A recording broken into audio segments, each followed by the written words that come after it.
Senhores acadêmicos, senhoras e senhores, vejo que São Pedro tentou, mas não conseguiu, não conseguiu espantar todo mundo, que temos um bom auditório hoje. Agradeço a todos.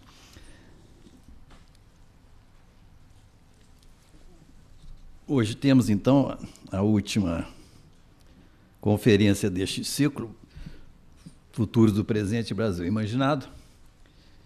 E o título da palestra de hoje é o Futuro Cultural do Brasil. O conceito de soft power tem rondado estas palestras desde o início. Para não aborrecer Anselmo Góes, nosso bravo defensor do vernáculo, eu falarei em poder suave. Ouvimos que o país deve buscar aumentar sua influência no cenário internacional pelo poder suave, longe dos sonhos de grande potência econômica ou bélica. Poder suave tem a ver com ciência, tecnologia, arte, literatura, direitos humanos. Tem a ver, em resumo, com cultura, que é o tema que nos ocupa aqui e que inclui, mas transcende, artes e literatura. Na concepção alemã desenvolvida no século XIX, cultura opunha-se à civilização. Cultura era nacional, civilização universal. A preocupação com a relação entre nossa cultura nacional e culturas externas, ou civilização, nos vem perseguindo desde a independência, na literatura, nas artes e no pensamento. Hoje se deve perguntar: nossa cultura tem que ser nacional? Ou o fato de serem ou não nacionais, uma literatura e uma arte, deve ser eliminada de nossos critérios de avaliação? Isto é, as culturas nacionais estariam desaparecendo em benefício de uma cultura universal, ou seja, da civilização? Ou, olhando por outro prisma, a diluição dos estados, já mencionada neste ciclo, teria como consequência a diluição simultânea das nações e suas culturas? Ou ainda, pelo contrário, como compensação, se fortaleceriam as culturas nacionais ou mesmo locais? Como veem, neste terreno só tenho perguntas. Para nos esclarecer sobre o futuro cultural do Brasil, está aqui nosso convidado de hoje, Silviano Santiago. Silviano é mineiro, naturalmente, é professor emérito, que é a sua...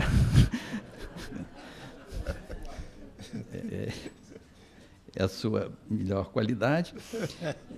É professor emérito da Universidade Federal Fluminense, doutorou-se em literatura francesa pela Universidade de Paris, Sorbonne, e entre seus livros de ficção destacam-se Em Liberdade, Stella Manhattan, Uma História de Família, De Cócoras, O Falso Mentiroso, Heranças, e as coleções de contos Kate Jarrett, no Blue Note, Histórias Mal Contadas e Anônimos, todos publicados pela editora Rocco.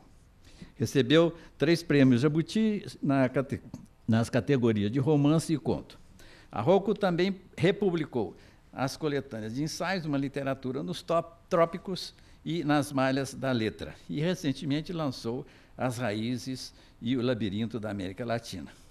Pela editora do FMG, publicou a coleção de ensaios O Cosmopolitismo do Pobre, que recebeu o Prêmio Mário de Andrade de ensaio concedido pela Biblioteca Nacional. Para a editora Nova Aguilar, coordenou e prefaciou em 3 volumes a coleção Intérpretes do Brasil. Juntamente com Lélia Coelho Frota, foi editor da correspondência de Carlos Drummond de Andrade e Mário de Andrade, pela editora Bem-TV. Em 2010, recebeu o prêmio para conjunto de obra, concedido pelo governo do Estado de Minas Gerais. Em 2013, recebeu o Prêmio Machado de Assis, pelo conjunto de obra, a mais importante premiação concedida por esta casa. Com vocês, né, Silviano Santiago. Muito obrigado.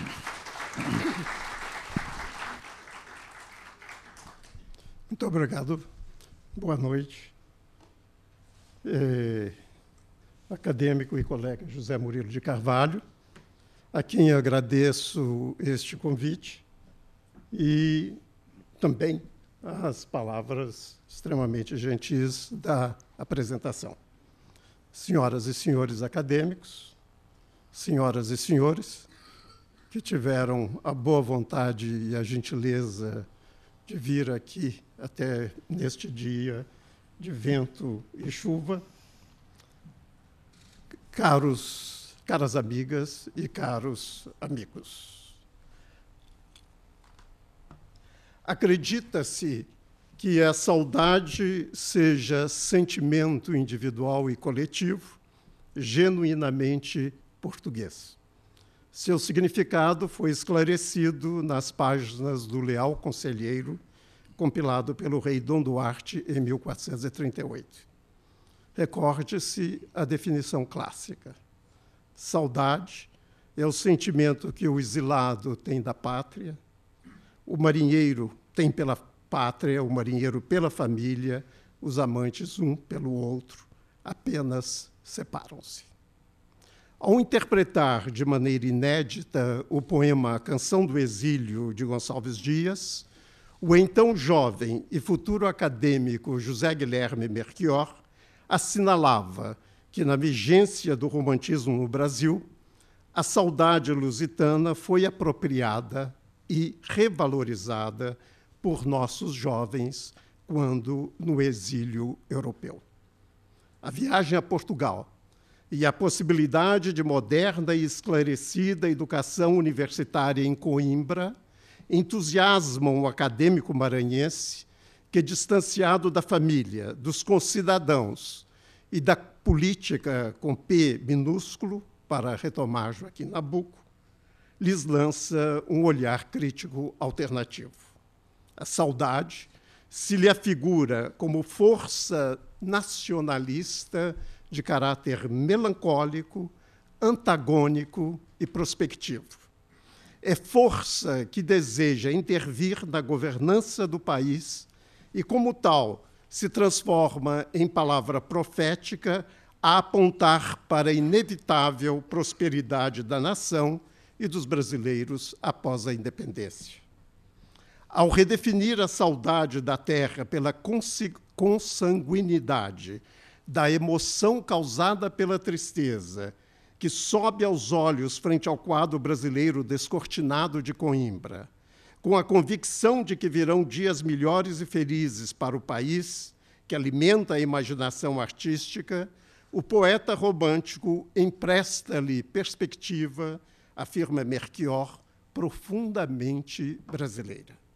Empresta à história dolorida do presente a perspectiva da utopia.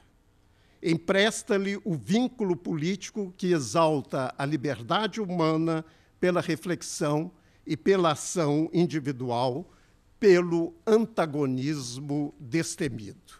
Empresta-lhe, finalmente, os recursos da insociável sociabilidade para retomar o conceito desenvolvido por Kant no opúsculo Ideia de uma História Universal de um ponto de vista cosmopolita. Citemos Kant.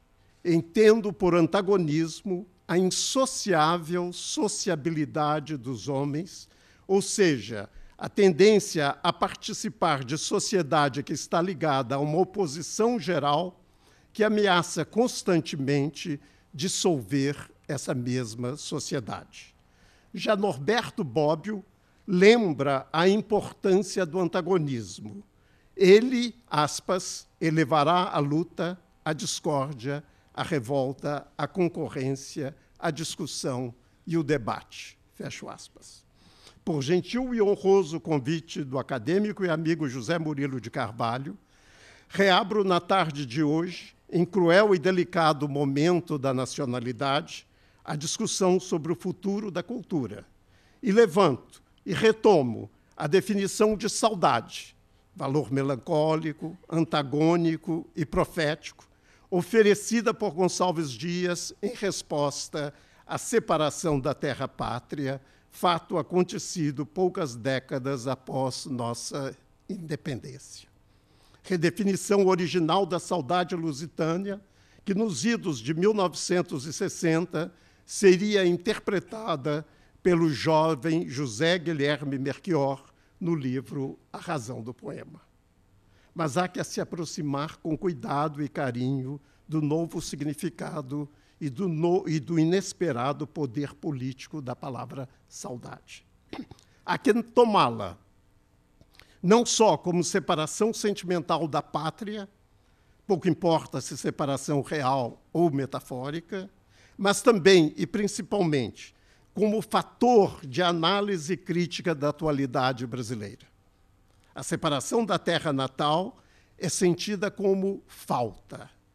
Falta daquilo que foi e não é mais, e que, por isso, está ausente no horizonte histórico mais imediato. Não está sendo no presente. No entanto, pela força positiva da melancolia vivenciada pelo brasileiro no cotidiano desastroso e agressivo, pela força da tristeza que alicerça a linguagem poética, tudo o que falta ao país e a seus cidadãos virá fatalmente. É coletiva e voraz a falta que Gonçalves Dias experimenta no exílio. Retomo o conhecido poema de Carlos Drummond de Andrade para qualificá-la de A Falta que Ama. Falta que ama o Brasil e se exprime pela voz do poeta maranhense e do artista brasileiro em momentos de desastre nacional. Releiamos os versos de Drummond. A falta que ama, aspas, une o tédio do passado a uma futura energia, fecho aspas. E pergunta o poeta, é uma falta ou ele que sente o sonho do verbo amar? Portanto, o sonho do verbo amar, a ousadia de se pensar um Brasil futuro, alternativo e mais justo, tem o fundamento na observação da precariedade do presente que toca a cada geração de brasileiros vivenciar. Mesmo se aparentemente distanciada do real, não é ilusória a intervenção cultural que carrega a proposta de futuro melhor. Não é ilusória porque se redime, até nos exemplos mais destemperados da audácia poética, pelos olhos melancólicos e críticos, que analisam a desarmonia no tempo presente para antagonizá-la com maior firmeza, acentuando as injustiças e as arbitrariedades. Continuemos com a redefinição da saudade legada por Melchior. No ensaio, ele a introduz pelo modo como caracteriza psicologicamente o poeta Gonçalves Dias. Trata-se, escreve ele, e eu o cito, de um melancólico que aspira a um país edênico, a uma terra ideal, a uma pátria sonhada e de sonhada idealizada. Para salientar a originalidade da interpretação de Melchior, nego a caracterização do poeta pelo viés oposto. Gonçalves Dias não é poeta vaidoso, arrogante e orgulhoso. Presa do favor patriótico, porque já se sabe, se sente pronto para abocanhar as benesses políticas e financeiras que virá a auferir por ter se apresentado no poema como porta-voz dos novos tempos nacionais. O poeta que escreve a canção do exílio é um melancólico, que imagina o futuro da nação independente, da maneira menos interesseira e egoísta possível. Aspira a um país edênico e a uma terra ideal, a uma pátria sonhada e, por isso, idealizada. A produção cultural do Brasil, aprendemos nós com Gonçalves Dias, foi, é e sempre será, por um lado, ato de insubordinação à norma dada como oficial e, por outro lado, sentimento de amor melancólico pelo que é dado à vista e aos demais sentidos enxergar.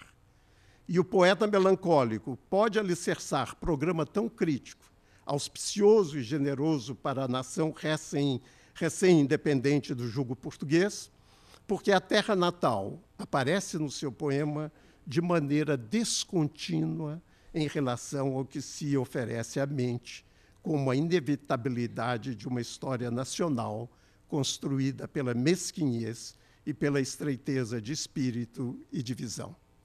Entre os românticos brasileiros, a saudade rompe, cito de novo Melchior, aspas, sob a forma de um desprezo cego pela realidade objetiva do país. Boa ou ruim, promissora ou aflitiva, essa realidade jamais conseguirá demover o saudoso de seu amor obstinado à terra. Fecho aspas. A falta que ama a pátria é valor contemporâneo, se tomar o conceito de contemporâneo no sentido que lhe empresta o filósofo George Agamben. Não é por coincidir com seu tempo, ou por reproduzir-se a si como imitação ou cópia da situação que o ser humano se torna contemporâneo. Ele se torna contemporâneo ao operar um distanciamento espacial entre ele e a atualidade. O contemporâneo se insere a si no espaço distanciado e no tempo anacrônico, a fim de ganhar competência e rigor para melhor apreender, paradoxalmente, insista-se, sua época. Alerta Agamben. Não se instaura a não coincidência entre situação e atualidade para que o homem viva em outra cidade e outro século. O poeta das poesias americanas não é um nostálgico, a se sentir mais em casa na Atenas de Péricles ou na Paris de Robespierre. Ele é um melancólico, que no exílio coimbrão sabe que não pode fugir ao seu tempo e à sua terra. A falta que ama tem, pois, como alicerce o desprezo cego pela realidade objetiva do país. Ela se sensibiliza pelo avesso em relação à condição política e socioeconômica por que passa a nação. A falta que ama é força obstinada e antagônica, é produção da imaginação poética, é a possibilidade de arte numa terra em que, como alertou Glauber Rocha em 1957, vive em transe, vive permanentemente em trânsito. E conclui Melchior sua análise, e o cito literalmente. Abro de novo as aspas. Hoje, como sempre, reluz nesses versos de Gonçalves Dias a vibração da certeza consoladora de nos sabermos irremediáveis amantes do Brasil, mesmo do Brasil tão frequentemente errado e decepcionante, pobre de fortuna e de projetos, abrigo de vícios e de molezas. Fecho aspas. Anos depois do ensaio precursor de Melchior, o britânico Benedict Anderson trilhará caminho semelhante em influente livro sobre o romantismo, Comunidades Imaginadas, publicado em 1983. Hoje, um clássico das ciências humanas. Nele, o marxista por formação confessa não saber por que até hoje os movimentos nacionalistas, aspas, inspiram uma legitimidade emocional tão profunda, fecho aspas. O futuro da cultura nacional está, como sempre esteve, no desejo de o artista convidar os concidadãos a participarem de uma cadeia de esperanças e de simpatias para retomar a expressão de Joaquim Nabuco às vésperas da abolição da escravidão. Em um abolicionismo, Nabuco lembra, e nos juntamos a ele, que o Brasil, até mesmo durante o ignóbil e terrível período colonial, era, aspas, uma casa aberta por todos os lados, onde tudo eram entradas, fecho aspas. Voltei aos anos 1960 e atei as pontas do século romântico com as do novo milênio para reganhar o peso da tradição. E, no intervalo temporal e espacial, poder refletir sobre o futuro da cultura nacional. Guardo, pois, distância em relação ao principal objeto dessa fala, a fim de avançar uma questão que é recorrente na cultura brasileira desde os tempos coloniais. Na consanguinidade da melancolia com a utopia, na consanguinidade da sensação de falta no presente com a colonização do futuro, a questão da viagem do exílio no período da formação educacional é o fundamento contraditório da imaginação criadora nas suas investidas em favor de futuro melhor para o país e os brasileiros. Paradoxalmente, é o distanciamento, é a separação da terra brasileira, é a melancolia em relação à atualidade que toca a cada geração viver no seu dia a dia, que alicerça e, ao mesmo tempo, alavanca as mais ambiciosas e descaradas propostas de tempos vindouros e justos para a nação brasileira. Se a relação cultural entre o brasileiro letrado e rebelde e as instituições de ensino europeias não fosse afetuosa no século XVIII, Van Dyck, codinome do jovem estudante José Joaquim Maia e Barbalho, não teria se matriculado na Faculdade de Medicina de Montpellier e não teria escrito a Thomas Jefferson, então presidente dos Estados Unidos da América, uma carta que se tornaria profética na história da nossa independência. Nela, o acadêmico carioca diz ao norte-americano que os brasileiros queriam romper as cadeias que os prendiam a Portugal, a fim de, a carta, como sabe, está escrita em francês, a fim de faire revivre notre liberté. Se não tivesse havido a libertária Faculdade de Montpellier no nosso passado seticentista, outro de seus alunos, o futuro inconfidente Domingos Vidal Barbosa, não teria tido acesso aos escritos explosivos do abade de Rainal.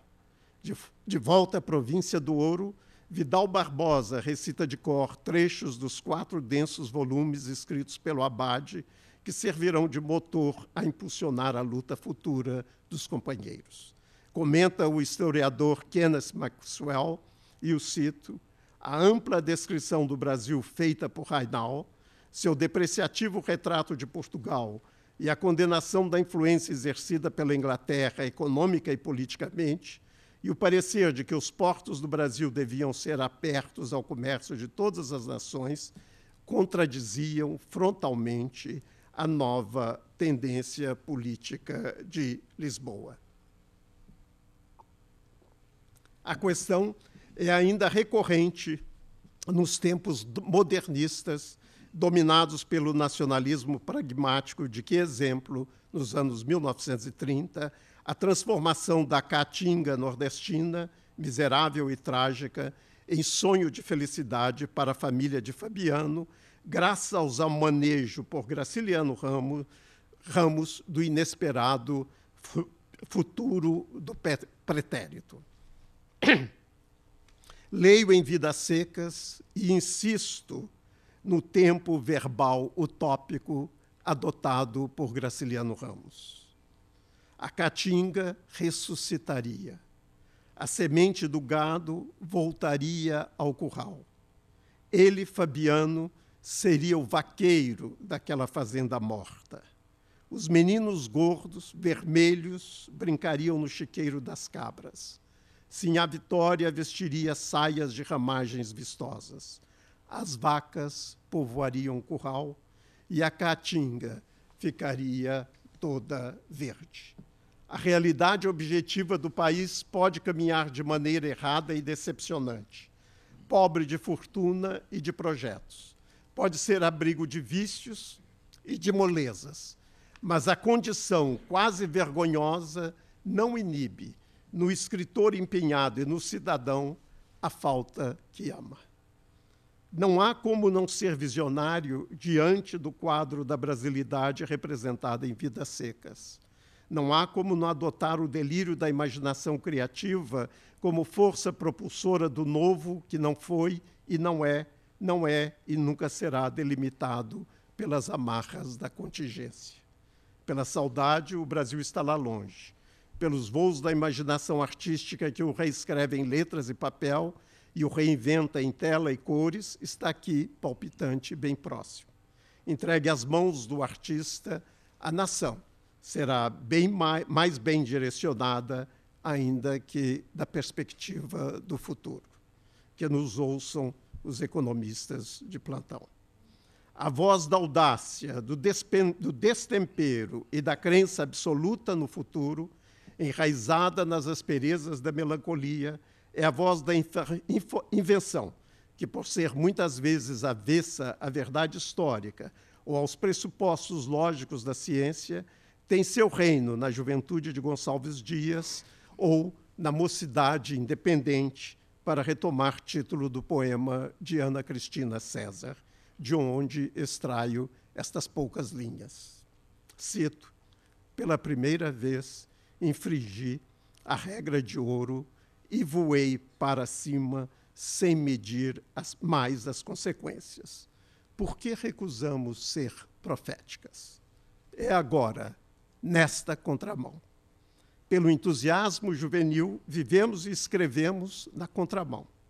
Entusiasmo doce ou amargo. Não há como não nos lembrar do entusiasmo melancólico de Mário de Andrade, que nesta mesma cidade, em pleno Estado Novo, sentia que a nação brasileira no seu todo ia deixando para trás a grande realização profética do século XX, a Semana de Arte Moderna. A profecia ficava muito aquém da expectativa dos modernistas. Decepcionado com a nação, desiludido com o poder da arte, fala em 1942 para o público da Casa dos Estudantes do Brasil, e suas palavras não visam a monumentalizar a semana que os jornais estão sempre às vésperas de monumentalizar. São palavras duras de autocrítica e acesas para um futuro alternativo. E é por isso que encontram abrigo nesta fala. Disse Mário, e eu o cito: não me vejo uma só vez pegar a máscara do tempo e esbofeteá-la, como ela merece.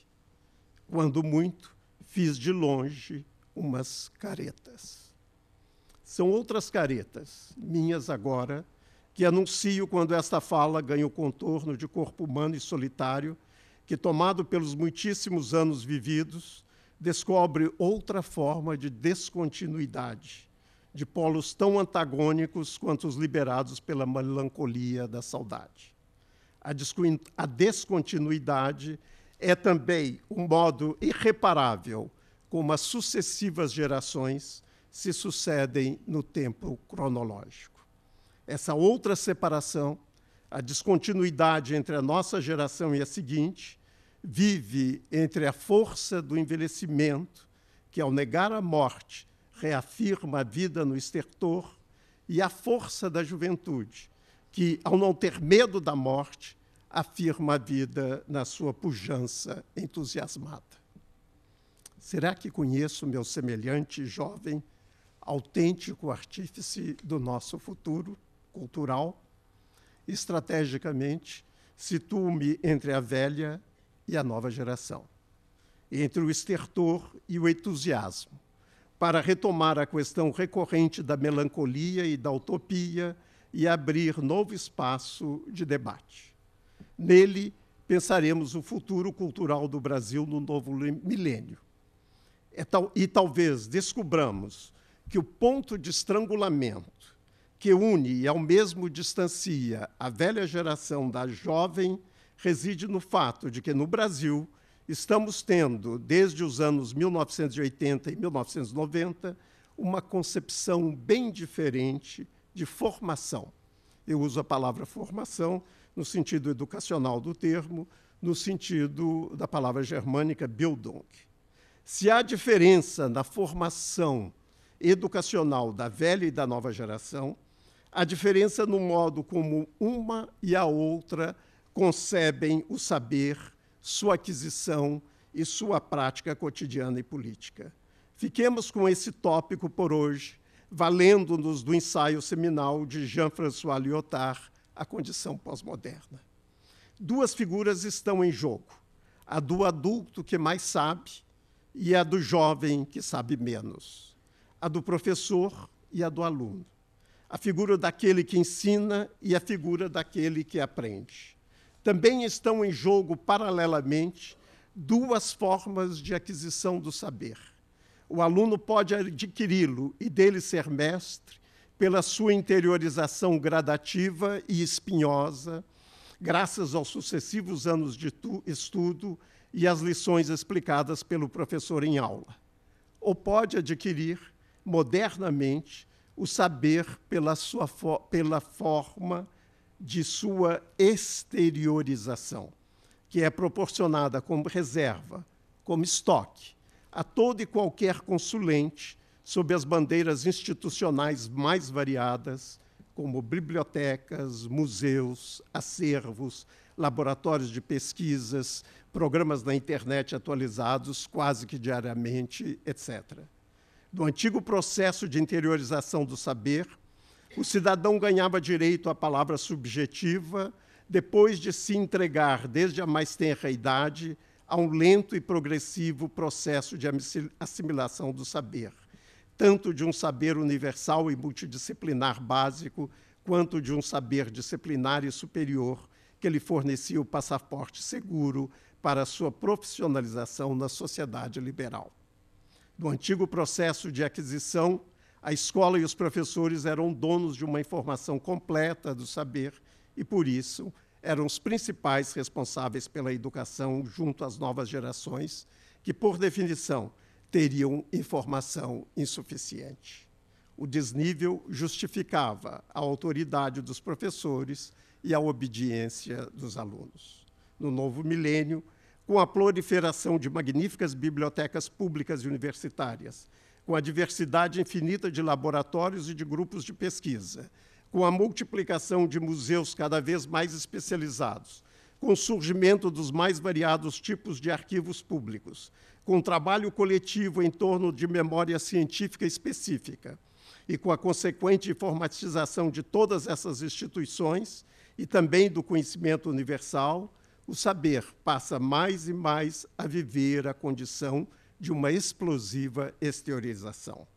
Ele é oferecido a todos e a qualquer, independentemente do processo de sua interiorização no aluno, pela escola e pelo professor. E se torna tanto mais acessível e público quanto for mais abundante. A escola e o professor já não podem mais exigir uma absurda interiorização do saber por parte do aluno, mesmo porque professor e aluno, em condições de primeiro mundo e do Brasil futuro, trabalham com informação completa. Em quantidade de informação, não há mais desnível entre professor e aluno, a complementaridade da pesquisa coletiva. Observa Lyotard que a pedagogia na sociedade contemporânea não desaparece. Mudam-se os métodos. Ensinam-se não só os conteúdos, como nos velhos tempos da interiorização do saber, como também, principalmente, o uso inteligente e imaginativo dos terminais que conduzem o consulente ao estoque. Ensina-se, escreve ele, o manejo mais refinado deste jogo de linguagem a que se chama de pergunta. Onde endereçar a pergunta, ou seja, em que terminal da memória estocada, professor e aluno podem encontrar a resposta pertinente para o que querem saber. Transitei do jovem missivista que escreve ao presidente Jefferson, ao jovem carioca que traz na mala os catataus do abade de Rainal. Transitei do jovem poeta Gonçalves Dias ao jovem ensaísta que, ao publicar A Razão do Poema nos anos 1960, dava os primeiros passos numa notável carreira. Transitei pelos escritos legados por Graciliano Ramos, Carlos Drummond, Mário de Andrade e Ana Cristina. Transitei, finalmente, pelo pensamento de 4 mestres, Kant, Giorgio Agamben, Benedict Anderson e Jean-François Lyotard, para depositar nas mãos da nova geração de brasileiros o futuro da cultura nacional. Sei que, no momento atual, não nos entendemos muito bem. Temos formação bem diferente. Levantei a hipótese. Ouso levantar a hipótese final. Creio que não nos entendemos porque, no momento em que deveríamos ter refletido sobre a diferença entre gerações, ter vivido plenamente a Generation Gap, como se disse nos anos 1960 e 1970, não havia a possibilidade de observar a descontinuidade entre gerações, já que todos, velhos, adultos e jovens, estavam irmanados na luta maior contra a ditadura militar. As gerações não se diferenciaram naquele momento da nacionalidade, a não ser pelas minúsculas revoluções comportamentais. Que nos diferenciemos em 2013 democraticamente.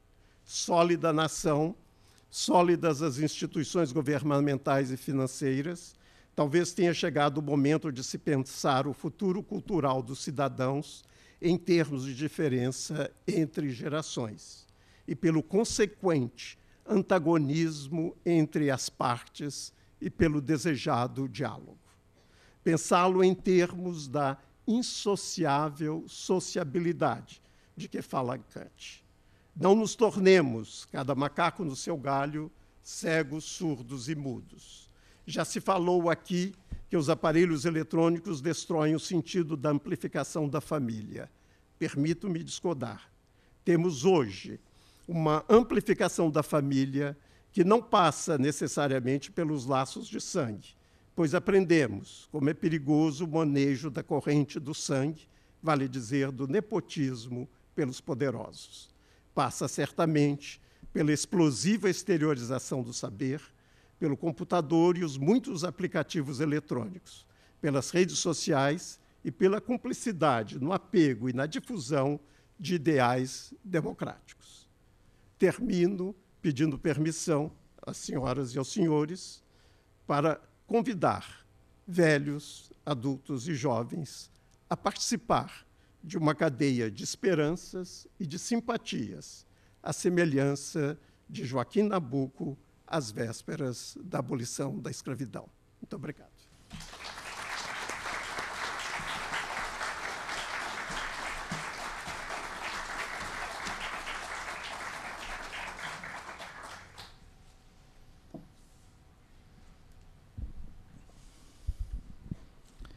Eu prometo não dizer que Silviano fechou com chave de ouro esse ciclo, porque eu perderia a amizade dele, provavelmente pelo lugar comum, né, da frase. Mas isso significa que ele não tenha feito isso. Silviano tomou esta interpretação muito original, realmente, do Melchior em relação a Gonçalves Dias, eu não me lembrava disso, totalmente original, e realmente lhe deu uma chave, né, interessante para essa palestra. Eu até poderia ter feito, né, o ciclo com um outro título, baseado nessa interpretação, chamado Saudade do Futuro, que talvez seja algo que nos marque, né? Que nós temos saudade realmente que é do futuro, e talvez que isso alimente aquilo que Marcelo Neri mostrou aqui para nós, esse persistente otimismo que nós temos, apesar de toda a dureza da vida dos brasileiros. Obviamente, se este futuro, né, se essa utopia do futuro vai ser realizada pela melancolia, é um pouco complicado ver essa possibilidade. De qualquer maneira, isso talvez seja algo que nos marque profundamente. Não sei se continuará no futuro. Bom, eu creio que este foi um dos pontos mais interessantes que eu vi na palestra de Silviano, que também se dispôs com mais coragem de enfrentar o tema central do ciclo, que é realmente futuro, né? Imaginar o futuro. Você acaba um pouco jogando nas costas da nova geração, mas, de qualquer maneira, este conflito de gerações talvez seja um elemento importante na discussão deste tema. E você também foi muito feliz em mobilizar vários autores, né, na direção de seu argumento. Mas essa é uma das características de Silviano. Os textos dele são são absolutamente, tem começo, meio e fim, fecham, né, perfeitamente, se desenvolvem com muita harmonia e fecham, o fim, né, se liga ao começo, e essa costura do texto, utilizando mobilizando esses autores, achei que foi um ponto alto também de seu trabalho. Por isso, agradeço enormemente, né, mais uma vez você estar aqui conosco, não é a primeira vez, né, e certamente não será a única, a última. Chegamos, então, ao final desse ciclo. Eu não fiz, como no ciclo passado, né, um apanhado de todos os textos, porque eu creio que as coisas caminharam mais harmonicamente dessa vez, porque cada palestra foi apresentada com uma pequena introdução. Então, não senti a necessidade de fazer, digamos, um texto pequeno, né, fazendo um balanço do que aqui ouvimos. De qualquer maneira, eu creio que aqueles que nos honraram com sua presença, mas espero que tenham, né, aproveitado desse exercício, e como, né, um incentivo, inclusive, a nós mesmos começarmos a pensar mais nisso, né? Essa ideia de, quer dizer, nenhum país, a meu ver, que não enfrenta o futuro. Aqui entrou, né, o outro tema do Markovitch, né, que um país que não tem desafios importantes não vai para frente. Eu creio que a gente vai ter que tentar ir para frente, mas ele pegou desafios assim mais catastróficos, né, um inimigo externo, né, desastres naturais, etc. Mas nós temos grandes desafios pela frente, nós temos ainda desafios enormes, como é o caso da própria pobreza, da própria desigualdade, da violência, que são imensos desafios, desafios que ameaçam realmente o futuro da nacionalidade. Não tenhamos dúvidas em relação a isso. E creio que isso pode ser também um incentivo a pensarmos mais, né, no que será o futuro de nossa nação, se, né, nações terão ainda algum futuro neste mundo novo que se apresenta. Eu imagino que uma das perguntas que fiz na introdução é este movimento que creio que o primeiro conferencista, Fernando Henrique, tocou nisso, quer dizer, a globalização e a transformação dos Estados nacionais, a diluição, de alguma maneira, do poder dos Estados nacionais, pode ter efeitos contraditórios no que se refere à cultura, né? Que ele pode, de um lado, diluir também as culturas nacionais, mas, de outro lado, ele pode servir de reforço exatamente das culturas nacionais, e não só nacionais, das culturas subnacionais, né? Que talvez seja um tema também interessante para discutir, como, né, que talvez a cultura nacional vá realmente se diluindo, mas reforça-se as culturas subnacionais, que, no caso brasileiro, Markovitch entrou neste ponto, é algo importante para nós, realmente valorizar isso, que talvez esse conjunto seja muito mais rico do que simplesmente insistir numa ideia moderna, né, de Estado-nação. Creio que o Silviano é muito mais pós-moderno do que isso, né? E já não é este um tema que você, pelo que algumas coisas que eu já li de você, e realmente que o atrai, que muito mais o atrairia essa parte de fragmentação, ou realmente uma coordenação desses fragmentos que teriam talvez maior riqueza, né, e talvez maior presença internacional do que simplesmente uma ideia de uma identidade e uma cultura com características especificamente nacionais. Bom, eu pessoalmente fiquei muito satisfeito com os conferencistas que foram convidados para falar aqui. Eu espero que todos tenham também se beneficiado disto. E, com isto, então, encerramos este ciclo. E o próximo ciclo já está aqui, será A Cidade na Ficção Brasileira. Será coordenado pelo acadêmico Alberto da Costa e Silva. A primeira conferência será feita por Bárbara Freytag-Rouanet, com o título As Cidades Formadoras de Clarice Lispector, que será no dia 3 de setembro, no mesmo horário, 17h30. O Seminário Brasil-Brasis será no dia 29 de agosto, às 17h30, e terá como tema o livro no mundo e o mundo dos livros, com a coordenação do acadêmico Domício Proença Filho. Os palestrantes serão Dolores Prades e Regina Zilberman.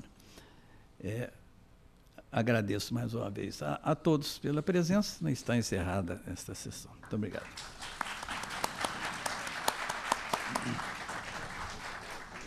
Foi muito lindo.